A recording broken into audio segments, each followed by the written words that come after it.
पता होगा कि इंडिया के प्राइम मिनिस्टर नरेंद्र मोदी साहब यूएस पहुंच चुके हैं और वहां पर वो एक के बाद एक बड़े इन्वेस्टर से मुलाकात कर रहे हैं।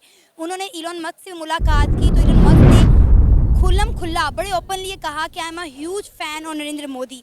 क्या कहेंगे आप उनके इस बयान पर? ये देखिए जी, ये इंसान की ना पहचान होती है उसके काम से। तो इस टाइम मोदी की पहचान है पूरी दुनिया में, ना कि सिर्फ आप ये देखें कि टेस्ला के जो एक ओनर हैं, आप ये देखें इलॉन मस्क, तो वो एक ह्यूज फ़ैन ऐसे नहीं हो जाता इंसान किसी का। तो ज़ाहिर बात है उसने कुछ देखा है, उसकी सक्सेस देखी है, उसकी कामयाबी देखी है, उनके मुल्क में उन लोगों ने बहुत काम किया है। तो इसी वजह से ज़ाहिर बात है कि उसके एलन मस्क भी फ़ैन है, बल्कि पूरी दुनिया इस टाइम इंडिया की फ़ैन है। हर मुल्क का प्राइम मिनिस्टर नरेंद्र मोदी के ही गुण गाता हुआ दिखाई दे रहा है। कभी आसमान पे नरेंद्र मोदी का नाम लिखा जा रहा है तो कभी किसी मुल्क का प्राइम मिनिस्टर जो है उनका पैर छू के उनका इस्तकबाल करता है। मतलब जितनी फ़ैन फॉलोइंग, जितने बड़े बड़े प्राइम मिनिस्टर इस वक्त नरेंद्र मोदी के फ़ैन हैं, मैंने आज तक किसी की इतनी पॉपुलैरिटी नहीं देखी। ये बिल्कुल आपने सही कहा, क्योंकि इंडिया में अभी रिसेंटली देखा जाए उसने काम किया है, हर सेक्टर में काम किया है, ना सिर्फ कि आईटी में किया हो, ना कि टेक्नोलॉजी में, बल्कि उसने हर सेक्टर को इतना फ़रोग दिया है कि वो दुनिया में उसका नाम बज रहा है। ऐसे नहीं बज रहा, आप देखें कि उसने 10 से 15 साल उसने अपना काम किया। आप देखिए उसने 2 टेन्योर कंप्लीट किया है, 2 टेन्योर में उसने काम बहुत किया है, जिसमें उसने वहाँ पे आप देखें कि रिसेंटली कश्मीर में देखा जाए तो उसमें बहुत उसने अच्छा काम किया है। और कश्मीर के अलावा अगर बात की जाए तो टेस्ला जैसी कंपनी है और जो वहाँ पे इन होने जा रही है। और इसके अलावा कोई एक ऐसा सेक्टर उठा ले जिसमें आप अभी इंडिया की अपनी कंपनीज हैं, व्हीकल्स की बात करें, टाटा महिंद्रा मारुति सुजुकी जैसी कंपनीज हैं जो वहाँ पे अपनी लोकल मैन्युफैक्चर कर रही है। 2 व्हील की बात करें, दुनिया के दूसरे नंबर पे आ रहा है वो। तो अगर ऑटोमोबाइल इंडस्ट्री की भी बात करें, वो भी दुनिया के तीसरे नंबर पे आ रहा है। अगर इकोनॉमी की भी बात की जाए तो वो इस टाइम दुनिया की 5वीं बड़ी इकोनॉमी ऐसे नहीं बन चुका। उसने कुछ किया है तो लोग उसके गुनगुना रहे हैं। बिल्कुल ऐसा ही है। आपको पता है इलॉन मस्क ने कहा है कि नरेंद्र मोदी बड़ा एग्रेसिवली ये चाहते हैं कि टेस्ला ना सिर्फ इंडिया में बेचा जाए बल्कि इंडिया में मैन्युफैक्चरिंग भी की जाए। और अनकरीब वो एक बड़ी बड़ी इन्वेस्टमेंट करने जा रहे हैं इंडिया के अंदर और ये काम बड़ा जल्दी शुरू करने जा रहे हैं। क्या कहेंगे इंडिया के लिए कितनी बड़ी अचीवमेंट होगी कि टेस्ला अब ना सिर्फ इंडिया में सेल होगा बल्कि मैन्युफैक्चर भी होगा? आप देखिए कि इंडिया की ये बहुत बड़ी अचीवमेंट है।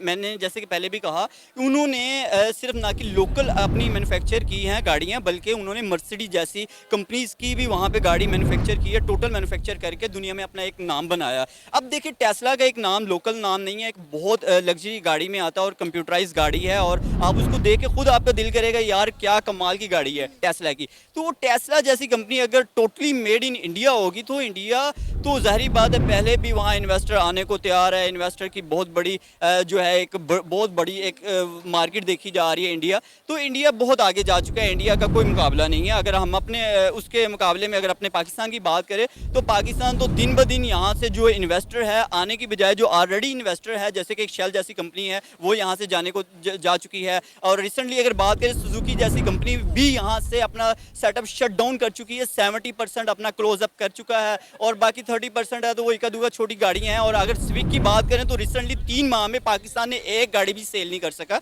उसकी रीज़न क्या है? क्योंकि यहाँ पे किसी के पास इतना पैसा नहीं है जनरेट करने के हवाले से, तो हम लोग बहुत पीछे रह चुके हैं। तो जब तक हम अपनी इकोनॉमी को तभी हम स्टेबल हो सकते हैं जब तक हम लोग खुद स्टेबिलिटी ना लाएं।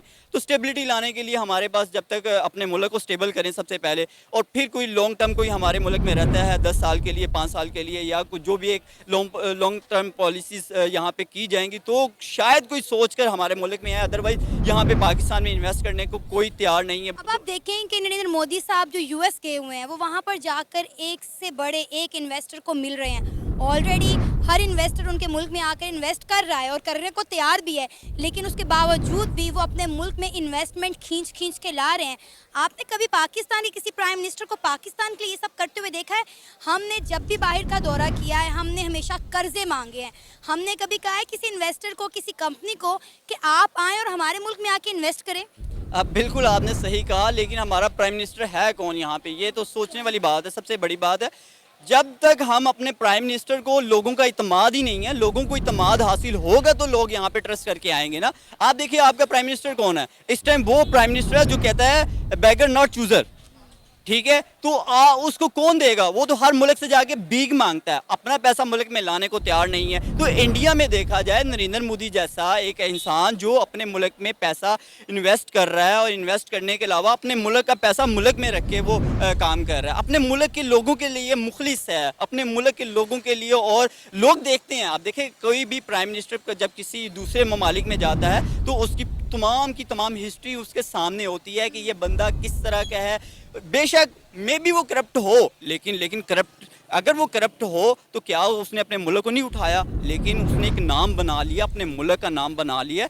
ये नो डाउट कि अगर हम अपने मुल्क की बात करें तो इस टाइम हमारा प्राइम मिनिस्टर इस काबिल नहीं है कि लोग उस पर ट्रस्ट कर सकें, कि लोग यहाँ पे इन्वेस्टर जो है वो आने को तैयार ही नहीं है। असल में उस पर ट्रस्ट कौन करेगा? मेन चीज़ ये है।